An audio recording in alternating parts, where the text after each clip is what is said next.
Shalom, Bapak Ibu Saudara sekalian, apa kabar? Kita masih melanjutkan tentang tema besar tentang kerajaan Allah. Ya. Berbicara tentang kerajaan Allah bukan hanya bicara soal raja, pemerintahan, tapi bicara soal prinsip-prinsip atau nilai-nilai kerajaan Allah. Ya. Nah, kita tahu bahwa Yesus, semua yang Yesus lakukan, yang Yesus perbuat, selalu orientasinya adalah kerajaan Allah. Mulai dari pemberitaannya, apa yang Yesus lakukan, Yesus praktekkan, semua dalam frame kerajaan Allah. Ya. Nah, bicara tentang kerajaan Allah adalah bicara tentang kerajaan Allah itu hadir, bukan hanya bicara tentang pemerintahan Allah dalam kehidupan kita, tapi salah satunya adalah pemerintahan Allah itu hadir lewat karya Yesus di kayu salib. Ya. Lewat pengorbanan Yesus di kayu salib. Nah, telah terjadi pertukaran di kayu salib, pertukaran gaya hidup, dari gaya hidup aku kepada gaya hidup kita. Saya ulang sekali lagi, telah terjadi pertukaran pada kayu salib, yaitu pertukaran dari gaya hidup aku kepada gaya hidup kita. Gaya hidup aku adalah gaya hidup iblis, sedangkan gaya hidup kita adalah gaya hidup Tuhan sendiri. Nah, gaya hidup aku selain gaya hidup iblis, itu bicara juga tentang gaya hidup orang-orang yang menjadikan egonya atau akunya menjadi pusat atau sentral dalam kehidupannya. Kenapa saya bilang itu adalah gaya hidup iblis?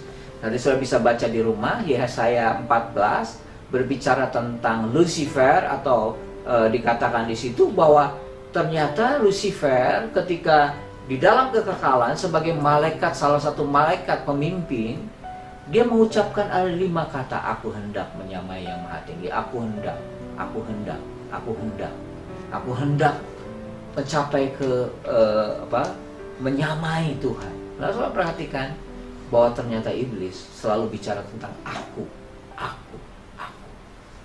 Nah, bagaimana dengan saudara? Apakah saudara aku, ya, mau pengen menang sendiri? Aku sebagai pusat, semuanya selalu bicara tentang keuntungan diriku. Nah, gaya hidup Tuhan yang Tuhan miliki adalah gaya hidup kita. Dan Tuhan mau terjadi pertukaran itu dalam kehidupan kita. Ya. Nah, gaya hidup kita diulang-ulang adalah gaya hidup Allah. Dan gaya hidup Allah itu sederhananya adalah kasih. Nah, kita belajar bahwa kasih adalah upaya untuk menguntungkan orang lain, sekalipun harus mengorbankan diri sendiri, karena kasih itu berkorban. Kasih bukan hanya sekedar memberi, tapi berkorban. Nah, minggu lalu kita belajar bahwa Yesus banyak menekankan tentang pengorbanan, lebih dari hanya sekedar memberi. Ya. Saya ulang bahwa gereja yang dibangun, gereja yang diajar untuk memberi, gereja itu bisa menjadi gereja makmur secara materi.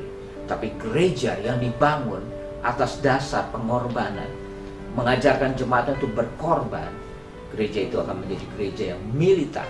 Gereja itu akan menjadi gereja yang betul-betul radikal buat Tuhan. Nah, bagaimana dengan saudara? Ya. Nah, dalam Markus 10:45, mari kita baca. Dalam Markus 10 ayat 45, dikatakan demikian, karena anak manusia juga datang. Dikatakan karena anak manusia, ini bicara tentang Yesus, bicara tentang Kristus. Katanya karena anak manusia juga, atau Kristus atau Yesus datang, bukan untuk dilayani, melainkan untuk melayani, dan untuk memberikan nyawanya. Perhatikan, memberikan nyawanya menjadi tebusan bagi banyak orang. Saya ulang sekali lagi, karena anak manusia datang bukan untuk dilayani, melainkan untuk melayani dan untuk memberikan nyawanya menjadi tebusan bagi banyak orang. Ayat ini, Yesus menjelaskan lewat ayat ini, ada 2 misi utama, 2 tujuan utama Yesus datang ke dalam dunia ini. Yang pertama, dikatakan melayani, bukan dilayani.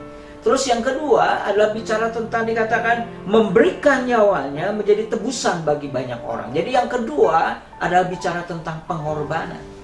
Saya ulang sekali lagi, ada 2 tujuan utama Yesus datang ke dalam dunia ini. Yang pertama, Yesus menunjukkan bagaimana yang namanya melayani. Ya, bagaimana melayani orang lain. Yang kedua, Yesus menunjukkan bagaimana menyerahkan nyawa, bagaimana berkorban buat orang lain. Ya, ada dua, saudara sekalian, melayani dan berkorban. Ya. Saya ingin melanjutkan fokus dulu kepada yang namanya berkorban. Saya berulang kali menjelaskan dalam beberapa saat ini, jangan hanya berhenti di memberi, tapi lanjutkan lagi kepada yang namanya pengorbanan. Ya, pengorbanan memang sakit. Pengorbanan memang sesuatu yang ilahi, sesuatu yang memang manusia yang hanya fokusnya kepada aku susah untuk berkorban. Tapi Tuhan mengajar untuk kita berkorban. Ya. Saya ingin kita baca bersama-sama, ya, bicara soal pengorbanan. Mari kita baca dalam 2 Samuel 23 ayat yang ke-15 sampai dengan ayat 17. Saya ulang, 2 Samuel 23 ayat 15 sampai dengan ayat 17. Lalu timbullah keinginan pada Daud. Jadi Daud punya sebuah keinginan, ya, sebuah kerinduan. Ya. Kalau pakai bahasa sekarang dia punya sebuah kepengen, tapi kepengen banget. Ya. Dan dia berkata, sekiranya ada orang yang memberi aku minum air dari perigi Bethlehem yang ada dekat pintu gerbang. Jadi dia bilang, sekiranya, dia mencetuskan, dia berkata, sekiranya ada orang yang memberi aku minum air dari perigi Bethlehem yang ada dekat pintu gerbang. Jadi dia mengucapkan, mengucapkan keinginannya, kepengennya itu. Dia tidak suruh siapapun, dia tidak memerintah siapapun, dia cuma hanya mengucapkan saja keinginan itu. Ya, mengungkapkan keinginannya untuk bisa minum air yang ada di perigi Bethlehem. Persoalannya, saudara sekalian, perigi Bethlehem ini ada di daerah musuh. Ya. Jadi bukan di tempat yang umum, tapi ada di daerah musuh. Ya. Lalu ayat 16, ketiga pahlawan itu menerobos perkemahan orang Filistin. Jadi menerobos. Mereka tidak diperintahkan, tapi timbul sebuah inisiatif, sebuah prakarsa dari 3 pahlawannya Daud ini. Dia ingin mengambil air dari perigi Bethlehem itu. Padahal Daud tidak pernah menyuruhnya. Lalu ketiga pahlawan itu menerobos perkemahan orang Filistin. Mereka menimba air dari perigi Bethlehem yang ada dekat pintu gerbang, mengangkatnya dan membawanya kepada Daud.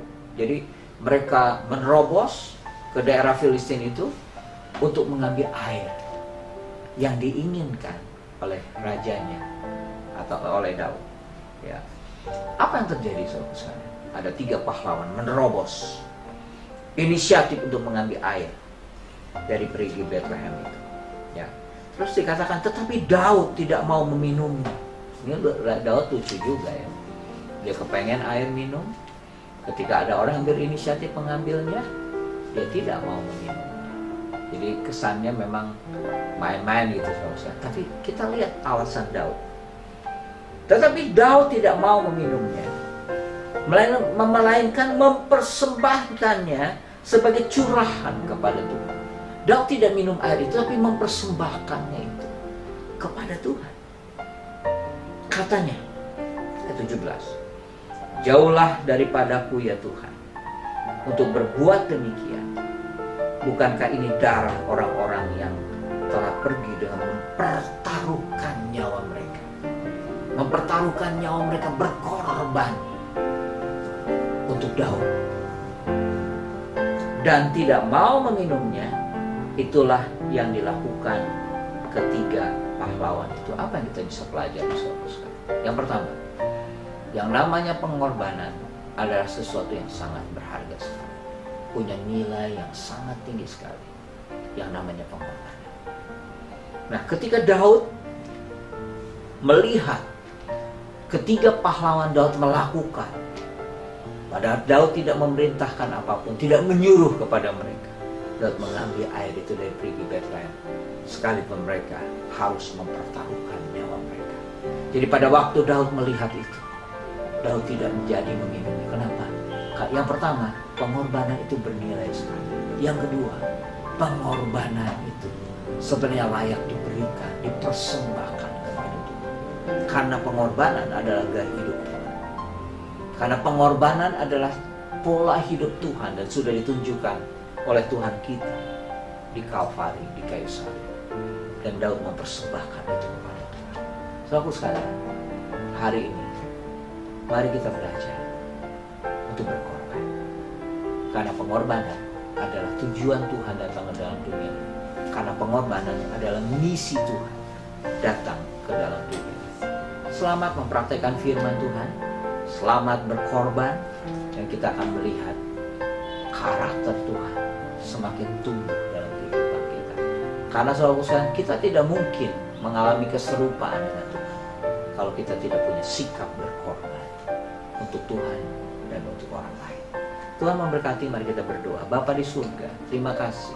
Mari Tuhan tolong supaya kalau Tuhan punya tujuan, punya misi untuk melayani, bukan dilayani, dan untuk menyerahkan nyawa. Mari Tuhan tolong kami sebagai murid-Mu, sebagai umat-Mu, sebagai anak-Mu.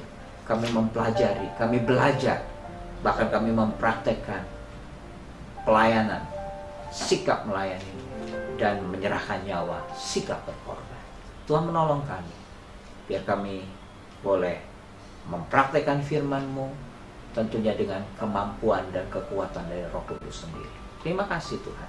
Dalam nama Tuhan Yesus, haleluya, amin. Terima kasih. Tuhan memberkati saudara. Shalom.